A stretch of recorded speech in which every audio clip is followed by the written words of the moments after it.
राहता तालुक्यात एक अतिशय धक्कादायक आणि वेदनादायी घटना घडलेली आहे। रक्ताच्या बापानंच स्वतःच्या एका मुलीला आणि 3 मुलांना विहिरीत त्यांचा जीव घेतलेला आहे।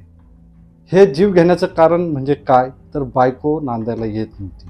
बायको ही नांदायला येत नसल्यामुळं त्या बापानी त्या मुलांचा विहिरीत ढकलून खून केला आणि स्वतः देखील त्यामध्ये विहिरीत जीव दिला। ही घटना केलवड कोराळे परिसरात घडलेली आहे। पोलिसांचा अधिक तपास सुरू आहे। मिळालेल्या माहितीनुसार त्या महिलेला म्हणजे त्याने त्याच्या पत्नीला फोन करून सुद्धा सांगितलं होतं की जर तू नाही आली तर आज मी या मुलांना मारून टाकील।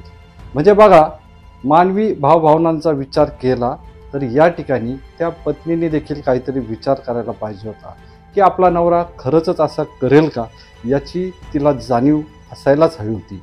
कारण त्याच्यापासनं तिला 4 अपत्य झालेली होती आणि आज ती 4ही अपत्य या जगात राहिलेली नाही आहेत। पोलीस सूत्रांच्या आणि अधिकच्या माहितीनुसार केलवड कोराळे परिसरात ही दुर्दैवी घटना घडलेली आहे। कटिंग करायची आहे मुलांची या बहाण्याने त्याने त्या 4ही मुलांना त्याच्यासोबत आणलं होतं आणि पुढचा घटनाक्रम हा अतिशय दुर्दैवी घडला। मित्रांनो, या व्हिडिओबद्दल तुम्हाला नेमकं काय वाटतं? यामध्ये त्या बापाची चूक आहे की त्याच्या पत्नीची चूक आहे, त्या मुलांच्या आईची चूक आहे? याबद्दल अवश्य कमेंट करायला विसरू नका।